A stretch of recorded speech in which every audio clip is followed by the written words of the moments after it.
Aivars Hermanis, kā rakstīts ir kaut kur foršā, lieliskā grāmatā, ģitārists, komponists, aranžētājs, producents, vairāk kārt atzīts par Latvijas labāko ģitāristu. Tur taču nav melots, vai ne? Nu, laikam jau. Laikam jau. Tu esi dzimis pagājušā gadsimtā nedaudz pāri pusē, un, ja es atceros, tu esi dzimis muzikantu ģimenē. Nu, nosacīt muzikantu ģimenē. Nu, mamma man bija beigusi muzikas vidusskolu, viņa mācīja vokālos ansambļus, viņa kodiriģenti bija beigusi. Bet tēvs nebija profesionāls muzikants, viņš tādā pārdarbības līmenī mācīja ģitāras, 3 akordus nospiest un spēlēja akordionu un tā. Piedalījās kaut kādās pašdarbības grupās tur tajā laikā orķestros. Jūs pa diviem kādu ballīti ar spēlēt? Jā, es ar viņu sāku pirmās spēles, pirmās haltūras, kā mēdz teikt, jā, kas bija kaut kādas deļas, kaut kādas kāzas, tad es ar viņu sāku spēlēt, 12-13 gadu vecs. Aha, tā pieredze jau tev bija. Nu, nekāda pieredze jau sevišķi nebija. Publikas priekšā. Publikas priekšā, jā. Šī bija pieredze, jā, protams. Jā. Liepājas Emīlija Mūzikas vidusskola un Valdis Vikmans. Foršs laiks, vai ne? Nu, ļoti. Izcils laiks. Absolut. Runājot par to, noteikti, ka tu perfekti izmantoji to, ko sacīja Vikmans par visiem saviem audzēkņiem. Viņš teica, man neinteresē, kur viņš mācās. Vai tas ir krogā? Vai tas ir kāzās, vai tas ir ballītēs. Man galvenais, lai viņš māk spēlēt, vai ne? Un viņš saka, ja viņš nemācēs, es viņam aizliekšu, bet ja viņš mācēs. Un tā ir rakstīts arī kaut kur grāmatās, ka tu esi to lieliski izmantojis, jo mācoties Emīlija Mūzikas skolā, tu tomēr arī tā laikā esi paspēlējis vēl kaut kur bez skolas viena. Jā, man vienkārši bija tā jāizvēlās, kā es darīšu, un mācīšos muzikas vakarskolā, un pa dienu kaut kur strādāšu, jebšu no otrādi mācīšos dienas skolā un strādāšu vakarā, jo nestrādāt es nevarēju, man tie ģimenes apstākļi bija tādi. Un loģiski, kad es izvēlējos strādāt vakarā, mācīties dienas nodaļā ar kārtīgu apmācību un tālāk. Un, protams, kur tad muzikants var spēlēt vakarā krogā. Un es sāku jau no kādiem, man vēl 18 gadu nebija un oficiāli tā kā nemaz nedrīkstēs krogā strādāt, kamēr nebija 18, bet es skatos 17 tur pusi drusku vairāk, tad es tur jau sāku strādāt Maiņas orķestrī. Bija tāds Maiņas orķestris, kas strādāja restorānos tajās dienās, kad restorānos bija brīvdienas, un Liepājā bija likās kādas 5 restorāni, kuros katru vakaru spēlēja muziku, dzīves orķestris. Lukā Liepainieki. Tā bija, bet tagad jau arī viena otrā, vietā tomēr var vakaros sastapt dzīvus muzikantus, kur arī nevis tikai atnākuši atpūsties, bet arī muzicē. Tieši tā, jā, un Rīgā ir tieši tāpatās, jo ar vien vairāk, ka krogus turētāji saprot, kad tad, ja ir dzīva muzika, tad ir lielāka cerība uz klientiem, kas ienāk un sēž, klausās un kaut ko arī ēd un arī iedzer, un tad ir, kasa tad pildās, jā, jo ir pilns ar visiem restorāniem, kur ir mehāniskā muzika, un ja tur nav kāda īpaša virtuve, ja vēl kaut kas īpašs, kāpēc cilvēki tur iet, tad viņi tur vienkārši neiet.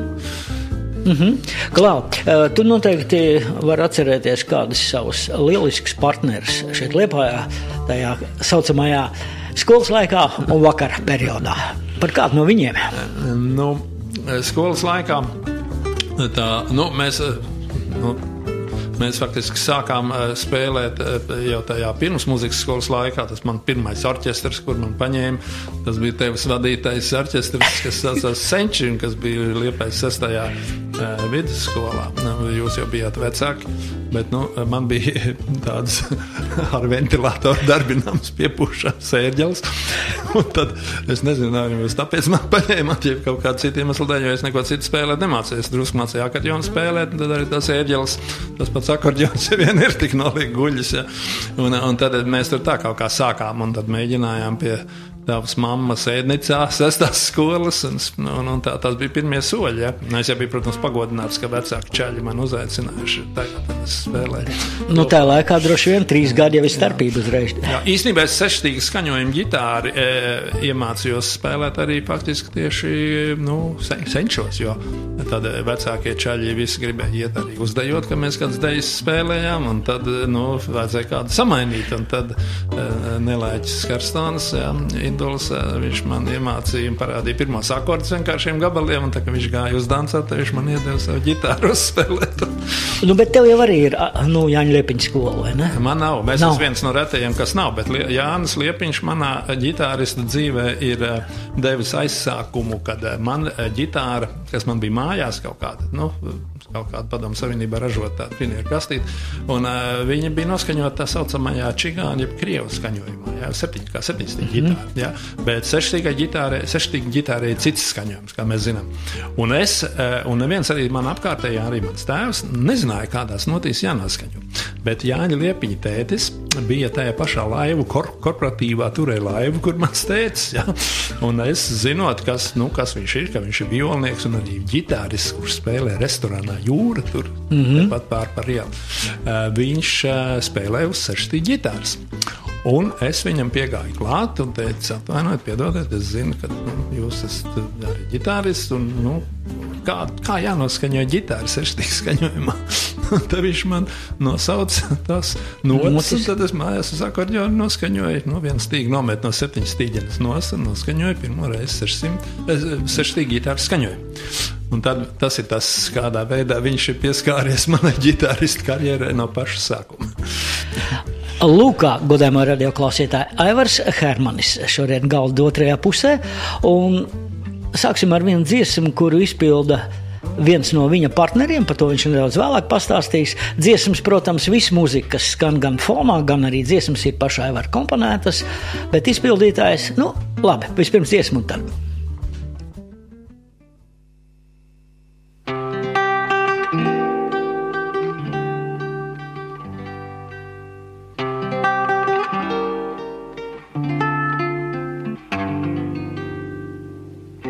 Tai rudens dienā likās, ka caur loku kāds klusi sauc mani līdz.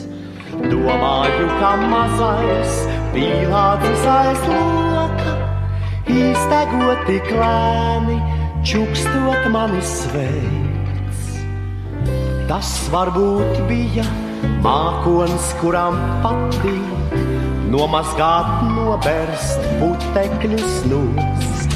Atceroties tevi, mīlestība mana, sirdī skan kā senāk liegans retro tev. Miltiņ, mīlu es tevi, miltiņ, laimi man tevi. Vienmēr rudens zvanos, ziedēs, dzīvos skanēs, tavas elpas skurbās vēl dzējošais glāsts. Miltiņ, mīlu es tevi, miltiņ, laimi man tevi. Vienmēr rudens zvanos, ziedēs, dzīvos skanēs, tavas elpas vēl dzējošais glāsts.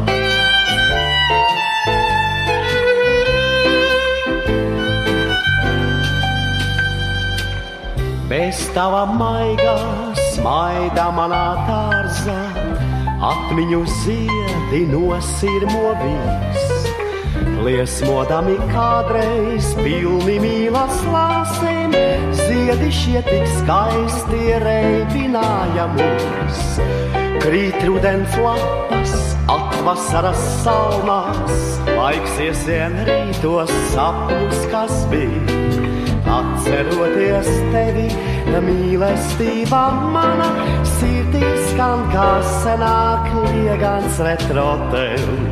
Spodre, mīlu es tevi, spodre, laimi man tevi. Vienmēr rudens zvanos, ziedēs, dzīvos skanēs, tavas elpas skurbās vēl dzējošais glāsts.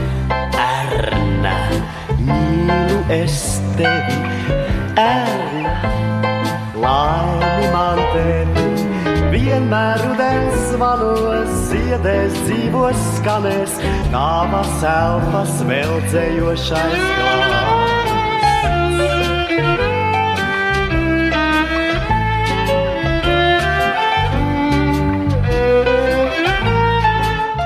Lūk, Aivar, tu saki, ka violu spēlējot pats Alnis Zaķis. Jā. pats tā, viņš. Tas ir pats soundis. Jā, kādēļ es, piemēram, izvēlēju šo dziesmu, jo ir tavā vēstures biogrāfijā rakstīts, ja pareizāk tavā biogrāfijā priekš vēstures ir rakstīts, ka tu esi darbojies jau 1978. gadā Uldis Stabulnieku vadītajā filharmonijas ansamblī Tip Top. Jā, Tā laikam viņš nemaz nesaucās Tip Top, viņš saucās par Tip Top no tā brīža, kad Uldis Stabulnieks aizgāja no ansambļa. Līdz tam viņš saucās vienkārši Uldis Stabulnieku vokāli instrumentālais ansamblis, kas pavada Margaritu Vilcāni un Ojāru Grimbergu, kurš arī izpildīja šo dziesmu. Un tad es sekoju koncertdarbību Padomju Savienībā, ārvalstīs, darbs ierakstu studijās un arī televīzijā tos pirmās kompozīcijas. Šī ir viena no pirmajām, vai kā, kur mēs dzirdējam? Es precīzi nepateikšu, varbūt kāda vēl pirmāka nekā šī, bet šis bija tāds gadījums, kad piezvanīja, bija kaut kāds marta pirmā nedēļa, man zvana Svetlana Rudzīte, slavenā Latvijas televīzijas režisore, un saka, ka nāk sieviešu diena 8. marts, un Ojāram nav ko dziedāt, vai tu vari ātri uzrakstīt, dziesmu, izglābt situāciju. Es saku, es mēģināšu ātri. Piezvanīju savam skolas biedram un draugam, dzejniekam Mārim Reinbergam, liepainiekam. Viņš uzrakstīja dzejoli, jo tā bija tāda tā kā parodija, un lai viņi atbilst sieviešu dienas, tādam garam, tad dažādi sieviešu vārdi. Un, protams, nav noslēpums, ka Ojārs Grīnbergs bija tāds, patīk sievietēm, bija tāds sieviešu elks. Un tad mēs viņu uz ātru roku, kā saka, tas ieraksts bija kaut kādā piekdienā, mēs dienu iepriekš viņu ierakstījām rādio, Ojārs iedziedāja, un te viņa skan. Lūkā, cienījamie radioklausītāji. Aivar, tas ir 78. gads, bet līdz tam vēl tādā gadā, kā 1974. arī vēsturi raksts, ka tu esi saņēmis laureātu nosaukumu festivālā Liepājas dzintars. Savas sajūtas, varbūt taisni par šo. Jā, mēs Liepājas restorāna muziķi, jaunākās paudzes muziķi, izveidojām tādu, supergrupu, Liepājā, lai uzstātu, mērķi uzstāties Liepājas dzintarā. Formāli mēs tagad skaitījāmies zem Pūtvēņu estrādes, jo tajā laikā nevarēja tā būt grupa pat pa sevi, bija jābūt pie kādas organizācijas. Un mēs tur tā gatavojamies, tur spēlēja tāds slavens Liepājas pianists Urmas Lieka, es teiktu leģendārs, unikāls pianists ar unikālu tehniku un spēja improvizēt. Tādā spēlēja tāds Mihails Verba, saksofonists, kas spēlēja ar mani kopā restorāna Jūra orķestrī. Ritvars Knesis, kas joprojām ir pieprasīts tapieris un pianists. Un tad Mirjama Zivcona dziedāja violniec un arī spēlēja violi. Simfoniskā orķestrī ilgi redzama. Viņa bija arī muzikas skolā pasniedzēja, tikko atnākusi no konservatorijas. Un Jurijs Širokovs, kas pēc tam rādio uz basu, kas spēlēja rādio Big Bandā ilgas laiks, arī Tip Topā. Mēs spēlējam ar viņu kopā. Un arī pieprasīts sesiju muziķis un bungas sita Valērijas Zaice. Tagad es neatceros, viņi bija divi brāļi, viens bija Valērijas un otrs bija Zaicevs ir uzvārds. Kā viņam bija vārds? Zaičiks. Mēs viņu saucam Zaičiks, tie, kas zina, par ko mēs runājam. Viņš bija bundznieks, un mēs tādu paņēmām diezgan sarežģītus tos skaņdarbus dažādus ar mēķi uzstāties festivālā un visus pārsteigt. Un viens no tiem skaņdarbiem bija Kamenes lidojums, tāds slavens ātrs, chromatisks skaņdarbs, kurš Rimskis-Korsakovs autors ir, un mēs nolēmām, ka mums ir visus jāpārsteidz un jāiemācās šitas gabals vienkārši ātri nospēlēt, un mēs tur uztaisījām tādu aranžmentu, un tad mēs ar Mihailu Verbu, kurš spēlēja uz klarnetes to skaņdarbu, mēs spēlējam unisonā. Un mēs tātad mājās tur katrs ar metronomu esam izmācījušies un sanākam jūrā pirms darba kopā. Un tātad mēģinām kopā saspēlēt tālāk pa kaut kādam 4 taktiem. Mēs netiekam, ja mēs katrs, kāds steidzās, kāds atpaliek un tam līdzīgi. Un tā mēs veselu mēnesi katru dienu nolēmām nākt un kaut kādas 2 stundas pirms darba, trenēties šo gabalu. Un tad mēs beigās varējām prestissimo nospēlēt, tad metronoms līdz galam, ja muzikanti zina, ko tas nozīmē. Un tad par šitien, tas ir īstenībā cirks vairāk, nevis muzika, bet tad par godu šī virtuozai, skaņu virpināšanai, tad man iedeva godalgu. Raimonds Pauls paspieda roku un iedeva godalgu labākam ģitāristam. Es kļuvu par Liepājas dzimtara laureātu. Godājumā radioklausīt, tas bija pagājušā gadsimtā, 1974. gadā. Saprotiet, 74. gadā Aivars kļūst par festivālu, vienu no populārākām, prestižākā festivāla visā Padomju Savienībā toreiz laureāts. Man liekas, ka tu esi sasniedzis. No pirmiem roka festivāliem pasaulē, jo tas zināmais, Amerikā. Es nekad nevaru viņu nosaukumu atcerēties, kurš šogad, kuram būtu 50 gadi, ja viņš notiks, bet tur ir vēl jautājums, vai viņš notiks. Tas ir 69. gads, mums ir 67. Tā kā būtībā jau liekas, ka, ja tu esi visu sasniedzis, bet kaut kur presa raksta, ka tu esi ilgs laiks, kā teikt, ņēmis un spēlējis pa katru dienu. 4 gadus ģitāri. Protams, jā.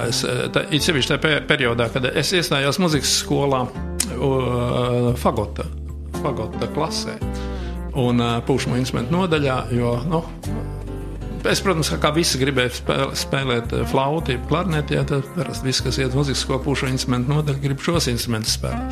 Bet tur jau, pietiekoši bija citi. Un viņi teica, tu esi tāds liela albuma, tev jāspēlē fagots. Vikmans man tā teica. Daudz elpas, jā. Un tad es tur kaut kādus 2 gadus fagotu spēlēju. Man nevarētu teikt, ka slikti gāja tur tā lieta. Es arī par otro fagotistu tur simfoniskā reizēm piespēlēju. Bet tad parādījās Liepājā tā iespēja mācīties ģitāru, jo no Maskavas uz Liepāju atnāca dzīvot tāda pasniedzēja Karaska, kura ieprecējās šeit. Viņš bija jūrnieks karostā. Un viņa atnāca šeit, un viņa šeit dabūja darbu, jo viņa bija beigusi Gņesina muzikas institūta ģitāras klases. Viņa bija profesionāla klasiskā ģitārista. Un tad tika atvērta pirmo reizi Latvijā pēc kara laikā, jo pirms kara bija Liepājā tāds birznieks, kas mācīja ģitāras spēlēt tautas konservatorijā. Bet, tad atvērās šādu klasu, un tad mēs divi sākām. Viens bija tāds Bobenko, kas spēlēja Stroncijā arī ģitāri, Viegls Smilts, un otrais bija es, kas izlūdzās pārēju no pušamo instrumentu nodaļas uz ģitāras un tautas instrumentu nodaļu. Un tad man bija tas uzdevums, es 2 gadus jau tur biju mācījies, tad teica, tev 1 gads būs jāatkāpjās aiz speciālos priekšmetos, bet, tā tev ir jāapgūst viss tas repertuārs vēl pa veselu gadu un patstāvīgi. Ja tu nevarēsi, tad nekas nenotiks. Tad, protams, es liela entuziasma ķēros klāt. Un tu varēji. Jā, laikam, ka šī ir viena lieta, kas arī mūs ar Aivaru vieno, jo tu beidz gadu ātrāk par manī muzikas skolu, un šie pat skolotāji, ko tu nosauc, bija arī mani skolotāji, viņi saka, širos 2 darbus Harvardu spēlē, tu tagad arī viņus paspēlēs. Es saku arī, Aivars Sudēs, labi. Viņa bija uzvārds, bija Risjeva, pareizi. Karaska viņai bija pirmais uzvārds. Lūk tā te notika Liepājas Emīla Mangāļa muzikas vidusskolā, bet iesim nedaudz tālāk, un te ir rakstīts vēsturē tā, ka 1981. gadā Aivars pārgāja darbā Zigmāra Liepiņa vadītajā filharmonijas ansamblī Modo. Pēc pusotra gada tika reorganizēts par grupu Opus ar dziedātājiem Mirdzi Zīveri, Viktoru Lapčēnoku, Imantu Vanzoviču un Kasparu Dimiteru. Viens no dziedātājiem ir klāta.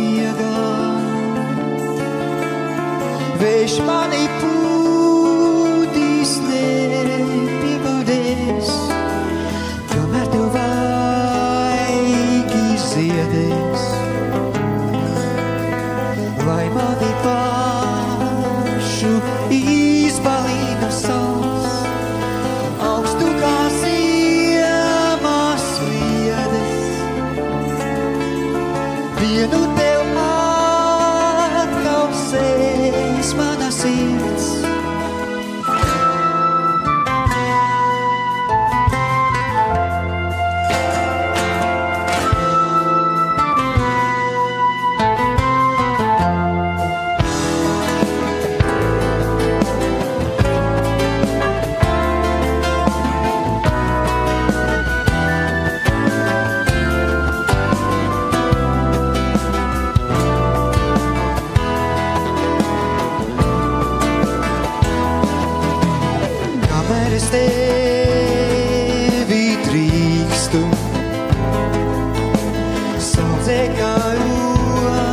klausīt salnās pirmajās.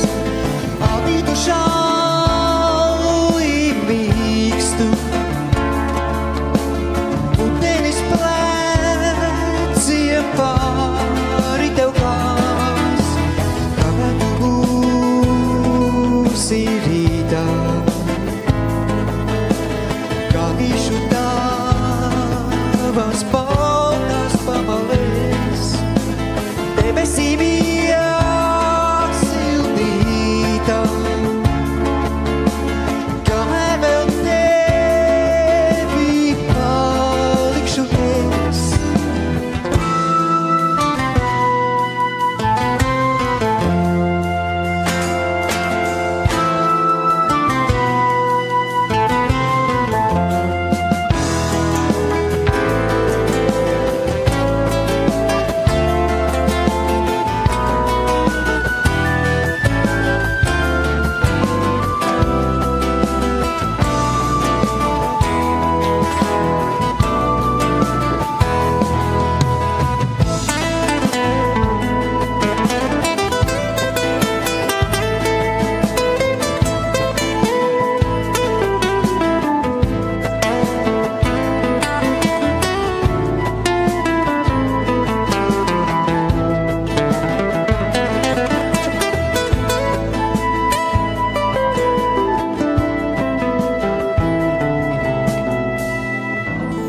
Esmu pārliecināts, ka jūs atpazināt. Tas bija Imants Vanzovičs, Aivara Hermaņa skaņdarbā Tevī palikšu es.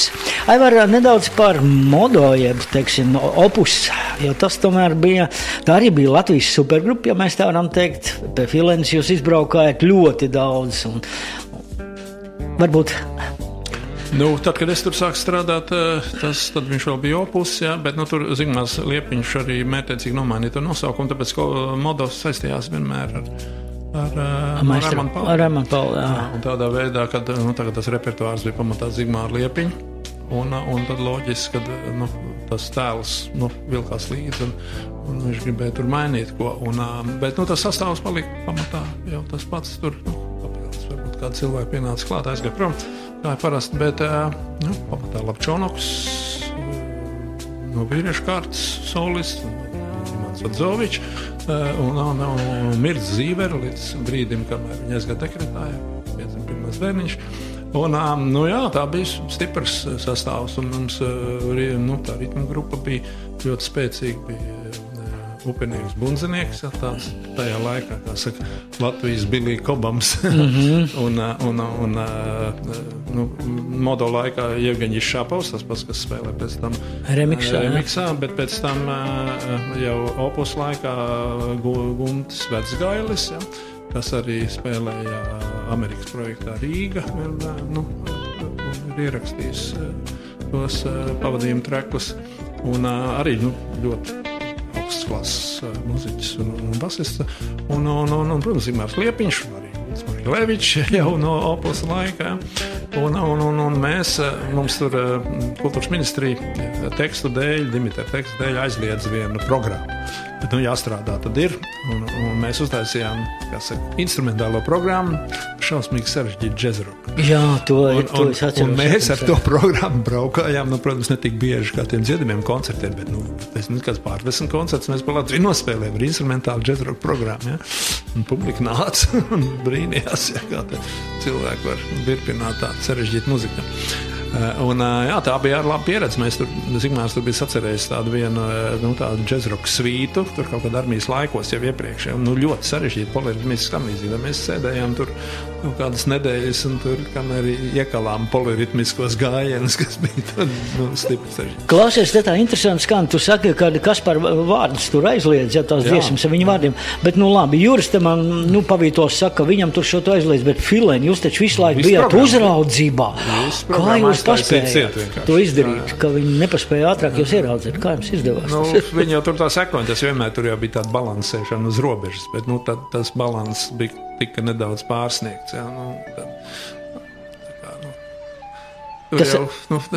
tā bija nepārtraukta uzraudzība tam līdzīgi. Protams, kad filharmonijas grupām bija nedaudz privilēģijas, jo tad arī tie cilvēki, kas nokļuva filharmonijas grupu vadībā, jā, tad viņi jau tur pakāpeniski nonāca un no ielas, jā, un konkursu kārtībā. Un bet, Dimitrs, kas sāk rakstīt vārdus, viņam bija ļoti tādi, zemteksti dziļi. Un tad kāds tur sāk saprast, par ko tad īsti stāsts, dziesmās. Lūkā izrādās, ka arī filharmonijas, teiksim, šajā kolektīvā saucamajā, kas bija valsts pilnībā iestāde, kur tad arī, gadījās arī tādas lietas.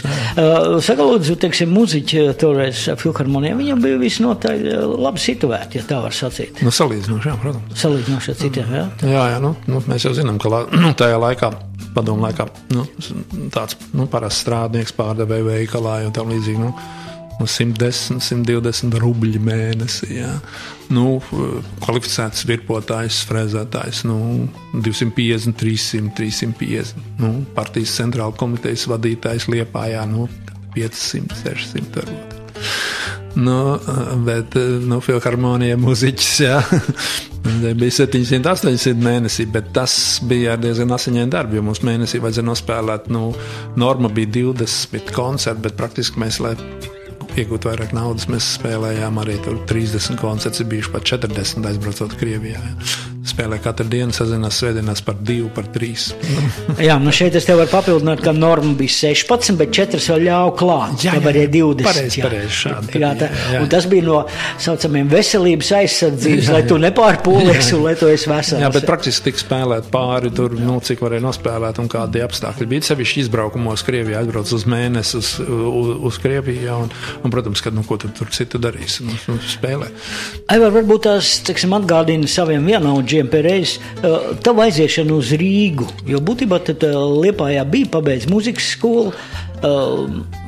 Kā tas notika? Teiksim, kāpēc tu pārcēlies tev uzaicināja tur uz kādu no kolektīviem vai uz ādažiem uzreiz? Man liekas, ka tu aizgāji uz ādažiem, uz suvenīries. No vienas puses bija tā, es skolu biju beidzis un jau gadu spēlēju arī labākā restorānā Jūra, kad bija programma, un es biju programmas vadītājs, es biju orķestra vadītājs, un īstenībā viss ar man bija noticis, kas varēja notikt Liepājā.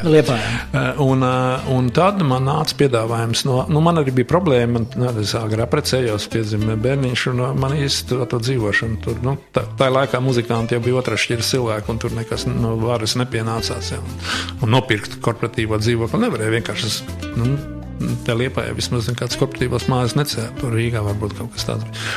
Un tad vajadzēja, vajadzēja mainīt tas apstākļus, un tad, pienāca tāds piedāvājums no Ādažu kolhoza, faktiski profesionālā orķestra suvenīrs, kas bija arī ļoti slavens, nāk pa ģitāristu, par muzikālo vadītāju, jo mākslinieckais vadītājs tur bija jau Ēriks Ceļdoms, jā.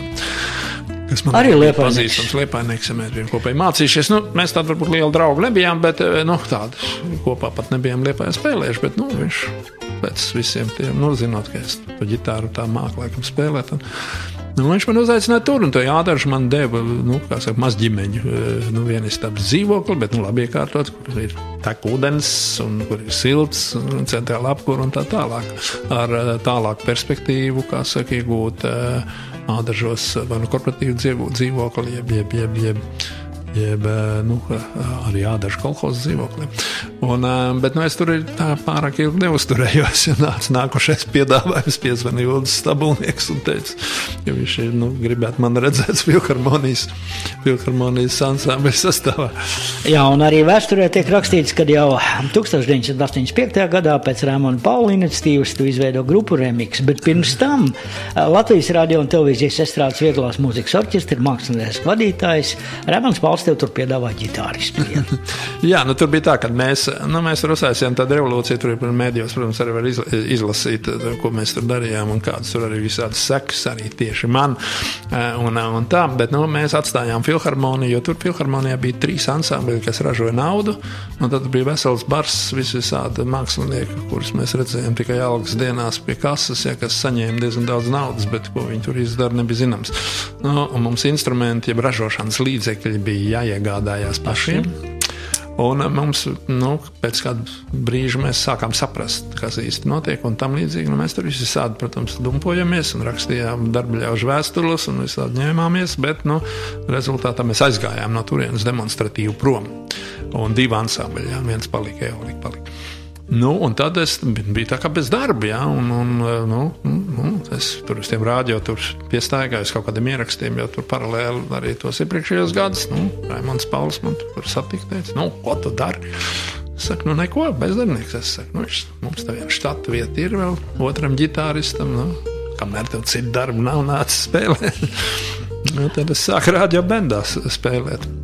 Un spēlēt radiobendā Aivars ir izdarījis, kā saka vēsturē, uzrakstīts melns uz balta, apmēram 50 skaņu plašs un kompaktdiski ierakstos aptuveni, tu esot piedalījies. Un kā studijas mūziķis piedalījies vairāk nekā 1000 skaņdarbu ierakstos. Nav taču melots. Es domāju, ka tagad jau ir vairāk. Tagad ir vairāk. Labi. Viens no skaņdarbiem, ja mēs dzirdējām 2 lieliskus džentelmeņus, Ojāru Grīnbergu un Imantu Vanzoviču, tad tagad kārta ir sievietēm.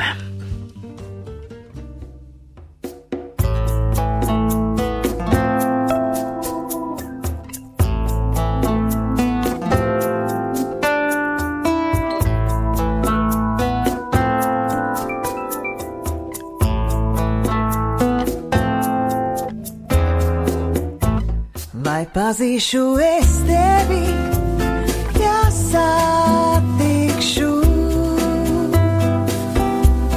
Vai atcerēsies vēl mani tu? Rāmi jau lūkojas loga rīts. Vai pasmaidīt, varu pasmaidīt, domāju, ka zinu, ko teikšu es. Nezinu vien tavas atbildes.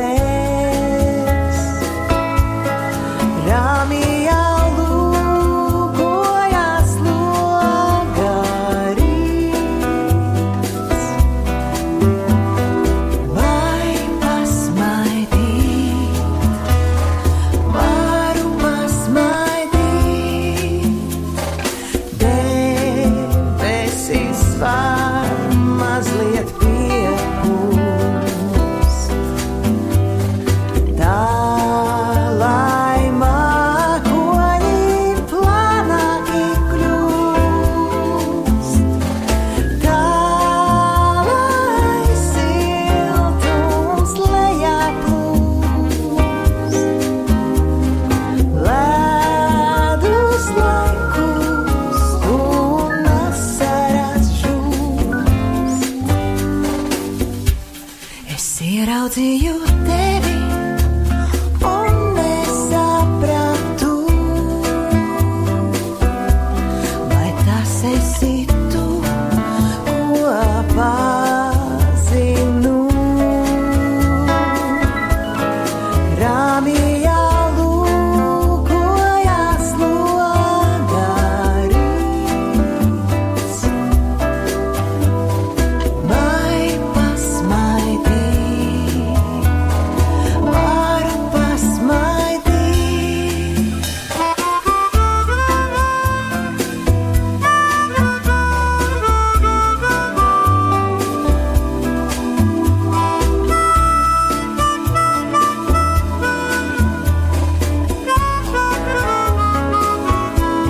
Lieliska mūzika, man godāmā radioklausītāji, taču mēs turpinām sarunu ar Aivaru Hermani. Jolanta Gūba, Liepājniece, jūs ceļi arī ir kaut kur krustojušies uz skatuves?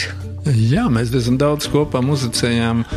Mums bija tāds trio, faktiski kvartets, 3 muzikanti, un viņa dziedāja visādas bosanovas, Jobima bosanovas, latiņamerikāņu mūzika, arī tādas faldo gabals.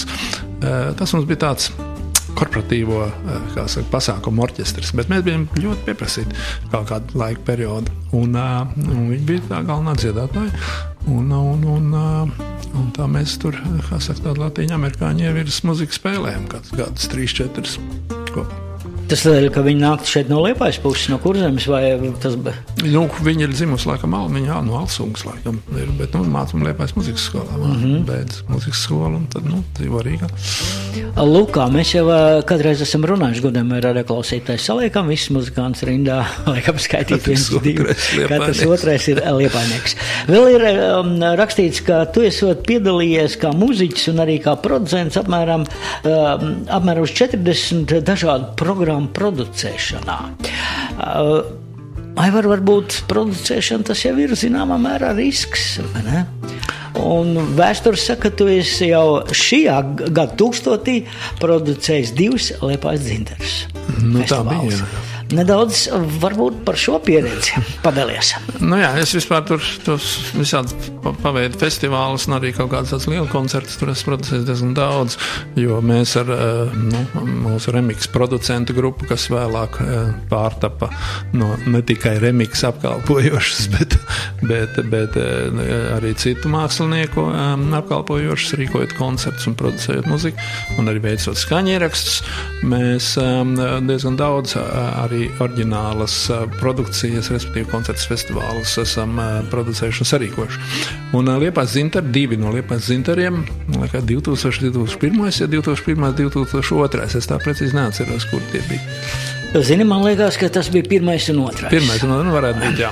Es arī tur, tos iepriekšējos pāris gadus biju tur arī, Liepājā, tad, angažēs priekš Liepājas dzintara, tos galvenos māksliniekus, headlineris, kāda ārzemju grupa tur palīdzēs atvest un tur kaut ko konsultējas, kā tur samanidžēt tās lietas. Radioklausītājs Suzy Quattro, tas ir Aivar Nopelns. Suzy Quattro, jā, un tur, pirmais arī rietumu mākslinieks, kas Liepājā šeit nokļūta, tas arī bija remix producenta grupa. Tas bija Jānis Gilants. Jā, 1994. gads. Jā. Un tad, tur ik pa brīdim kāds kaut kādā sakarā Sleidi svīti tur, Mango Jerry un tādi. Un 2 dzintari, kurus mēs tur producējām, tur bija, kā saka, pirmās 2 dienas bija, pirmā diena parasti bija tāds ievada koncerts, kur uzstājās kāds mīlēts mākslinieks, tur vienreiz Raimonds Pauls, vienreiz Zigmārs Liepiņš, ar lielāku orķestru, vispār zināmiem gabaliem, un tad tā bija atklāšana festivāla, un pēc tam dējas, un tad 2. dienā parasti bija konkurss, un tas konkurss jau bija, tur jāveic priekšdarbi, un tad tāda visādi priekštūras, ka tur izvēlējās tos finālists, un tad tie tur sacentās savā starpā, ievērojot to tradīciju, kā Liepājas dzintarā tas bijis ir visus gadus. Un tad 2. dienas pašā vakarā parasti notika,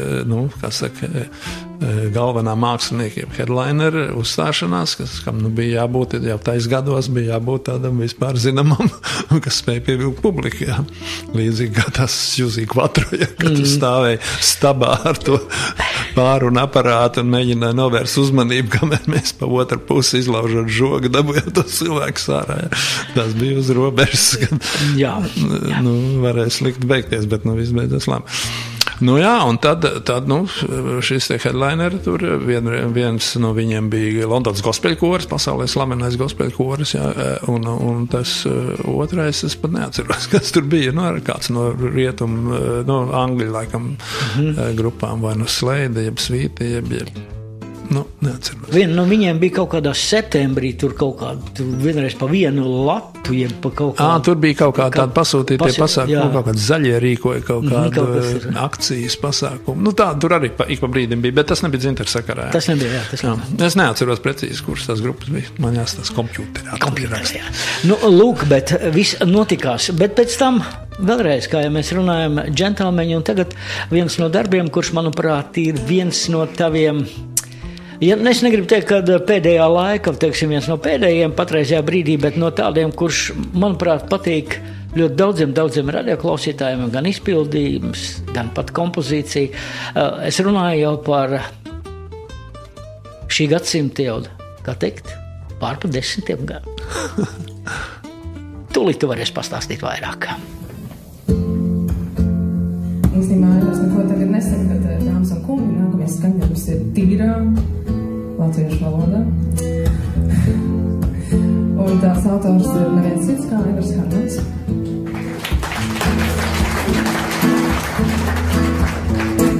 Nakts klīdurs iedraba laivā krīt. Krūsmēs balsoniskus īs. Pavasarī loganas. Pavasarai uz skumjas sirds. Vēstules un atklātnes. Ēlas ar failiem SMS.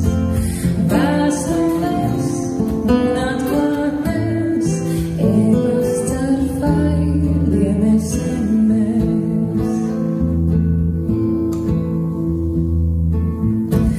Lai durvis mirklī paliek vaļā.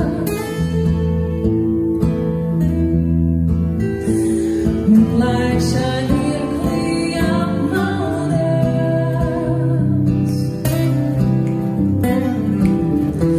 Lai vārds par tavām lūpām nocīs. Vēl brīdi sirdī kavējas. Vēstules un atklātnes. E-pasts ar Aivar, šur tur bija rakstīts, ka tu esi iegādājies pats sev ierakstu studiju, kā visi sev cienoši grandu mākslinieku, un šo skaņdarbu tu esi pilnībā ierakstījis pats, izņemot dziedāšanu, Aivītoliņam. Nu jā, tā tas bija, jā. Man tā, es īstenībā jau to ierakstu būšanu diezgan, kā saka, tā bija jau saistīts un kā producents, un es esmu ar analogām pultīm, gan rādio, gan arī melodijas studijā kaut ko rakstījis, un arī pie grīvas, pat kad pusgadu mācījies rakstīt, un tam līdzīgi man tur viss tā kā vairāk mazāk bija skaidrs. Bet tā digitāla ieraksta, es biju neskaitāms reizes producējis digitālos ieраkstus, bet es neesmu savām rokām nebija neko ierakstījis. Un tad es paņēmu, iegāju internetā, pumpēju, kā saka, programmu, un kādu mēnesi tur, kā saka, pabakstījos, pamācījos un ierakstīju pirmo instrumentālo plati, pats no viena gala līdz otram. Bet tieši šis skaņdarbs, kur dziedāja Vītoliņa, tas ir mans pirmais vokālais ieraksts, ja, kas ir ierakstīts pilnīgi pastāvīgi. Miksēt man palīdzēja fināla miks, mans labais draugs Rēmons Macats, un viņš ir ģeniāls miksētājs. Un viņš man palīdzēja to tā novest līdz tādai kondīcijai. Bet jā, šāda pieredze tagad man arī ir tāda. Es arī pats varu ierakstīt visu. Droši vien, ka tev kā muziķiem tā ir tāda forša sajūta, jo noteikti, ka ja muzikanti mūs klausās, viņi zina, cik maksā ierakstu studiju pa stundu, un ja tu, piemēram, tas laiks ir tikai elektrība, ko tu patērē, vai kā, tad maksā, tad ir tomēr. Jā, tā tas ir, tā ir tā viena puse, protams, tīri tās izmaksas, ka tu esi samaksājis pa studiju, un tad tu skaties uz pulksteni, ka tas laiks tev ir tik, cik nolīgts, un ne tāpēc, ka tu nevarētu nopirkt vairāk, bet, tur tas seans kaut kad sākās, kaut kad beidzās, un kaut kas varbūt ne tā kā vedās, kā, iecerēts, un tad, tā kā vajadzētu tur pārspēlēt, ja kaut ko, bet laika vairs nav, jāatliek uz nākušo dienu, un tā. Mājās tās ir pilnīgi brīvi, kad gribi, tad ej un kaut ko dara tur, un kad nav iedvesma, tad nedara. Bet, tā otrā puse, tā viena, kā saka, tā finansālā puse, kad, tu esi brīvs, un tur, kā saka, var neko nemaksā, izņemot pašu laiku. Bet tā otrā puse ir tā, ka tu vari izeksperimentēties visādi. Tu vari ierakstīt tā un šitā, un pārrakstīt kaut 10 reizes, un izmantot vienu variantu, otro, trešo, piekto, 10, kamēr tev liekas, jā, tas ir labi. Tas var palikt, tas man patīk. Jā, un ko studijā, un vēl ir tā lieta, ka tam arī skaņa režisoram ir grūti daudzas lietas vienkārši nevar pastāstīt vārdos, jo muzika, tembri, fāzes, pretfāzes, visādi šīs nianses tam līdzīgi. Viņas kaut kā vārdos pateikt var, bet tā ir sajūta līmenī, ja tad tu vari pats uzgriezt, un tad tu saproti, jā, tā tas ir vēl drusku mazāk to, ir frekvences uz leju, frekvences uz augšā. Bet pastāstīt ir ļoti, ļoti grūti. Paldies Dievam, ka Raimonds Macats ir uz vienu viļņu, ja mums patīk vienāda muzika un vienāds akustiskais standarts, mums ir galvā akustiskā dizaina, ja, un mēs ļoti labi saprotamies, ja, bet vienalga mēs esam atšķirīgi cilvēki tomēr, ja, un ir kaut kādas nianses, kur, tas var būt labi gan tā, gan šādi, ja, bet, katram ir savs viedoklis. Lūk, mākslinieki. Tā tas ir. Tā saka Aivars Hermanis, un mums ir visas tiesības viņam ticēt. Tikai tā kā mēs jūtam, tad tajā brīdī mēs varam arī, kā teikt, pēc dienas vai divām paklausīties. Tas der, tā kā tu saki. Godāmā radioklausītāja laiks, noteikti vakar gāja tāpat. Šodien iepriekšējās stundās tikpat ilgi mums lēnām jāfinalizē. Protams, vēl ir vesels stāsts, ko mēs varam runāt ilgi un dikt par tavu darbu arēnā, ja, kur jau tu kopš viņas uzcelšanas esi viens no galvenajiem cilvēkiem. Nākošais gads būs 15 gadi arēnā, un es tur esmu vēl 2 gadus iepriekš. No pirmā pāļa. No pirmā pāļa, ja. Un tad vēl, ja mēs sākam runāt, ka tu saki, ka tu par tavu ģimeni vai muzikālu, vai saklūdzi tavas, labi, meitas, mazbērni, vai kā, vai viņiem arī tāda vēlēšanās muzicēt? Paldies Dievam, ne. Kāpēc paldies Dievam? Tu jau zini, kāpēc vēl. Tas ir viens šausmīgs darbs. Jā. Protams, ka to sajūtu, kad viss iznāk un kad tu esi tur, kā saka, ņēmies, trenējies bez gala un kad beigās kaut kas sanāk. Protams, tā laimes sajūta arī grūti ar kaut ko atsvērt. Jā. Bet kamēr līdz tam nonāk un daudzi nenonāk un patērē daudz laika, jā. Es sevišķi arī, ka vecāki mēģina realizēt savus nepiepildītās cerības ar bērniem un viņi tur stundām citi spēlē futbola lietas, peldēties, viņš tur sēd un čīgā violi, klavieres spēlē. Citādāk, protams, arī tas nenotiek, bet tā ir baigā vardarbība. Kam izdodas? Kam izdodas, kam ne. Kam ne? Godamie radioklausītāji, teiksim paldies Aivaram. Tu esi darbojies ar ļoti daudziem dziedātājiem. Lēma Vaikolai, tu esi taisījis koncerts Raimonds Paulam, viņš nav dziedātājs, bet pianists un vēl. Mēs neesam šodien palūguši vienu džentelmenu, kurš ar tevi ir daudz bijis kopā, un tu esi bijis ar viņu kopā, protams, Liepājnieks, un tas nebūtu pilnīgs raidījums, ja neskanētu viņa balss un Aivara Hermaņa muzika. Paldies, Aivar, ka atradu laiku un bija šeit programmā Dzintrā Kaltās katedrāles bruņnieki. Paldies! Jā, paldies tev!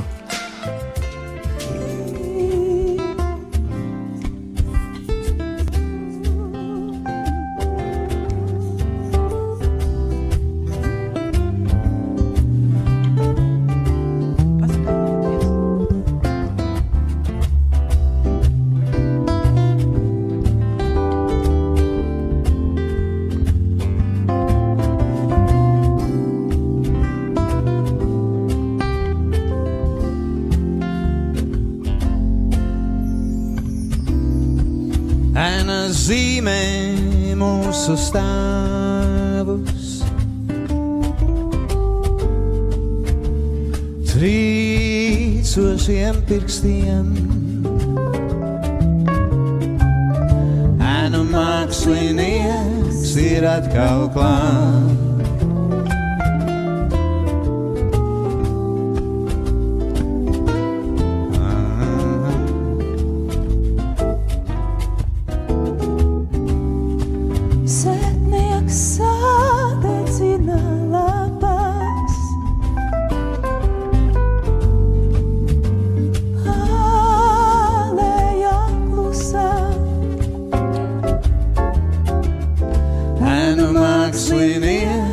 Ir atkal klāt.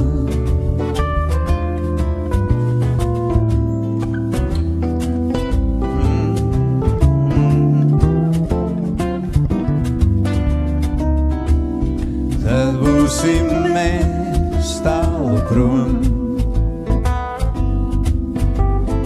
tālu prom, tālu prom.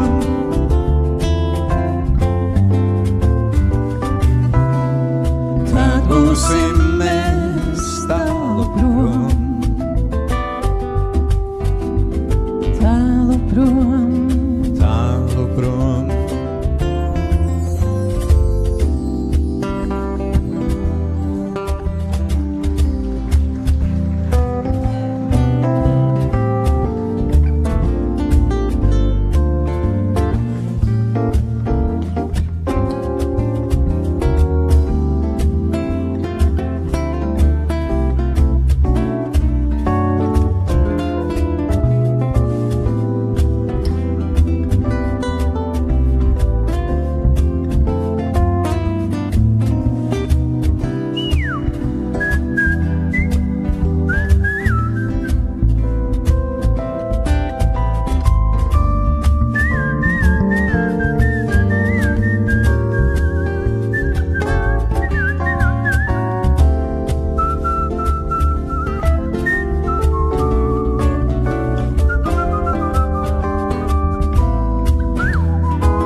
būsim mēs tālu prom,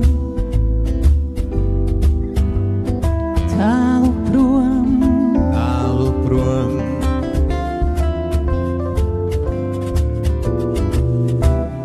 Tad būsim mēs tālu prom, tālu prom, tālu prom.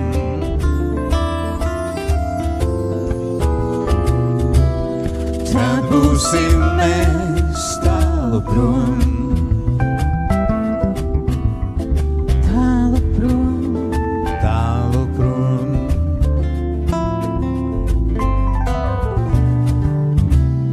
tad būsim mēs, Tad būsim mēs tālu, tālu prom.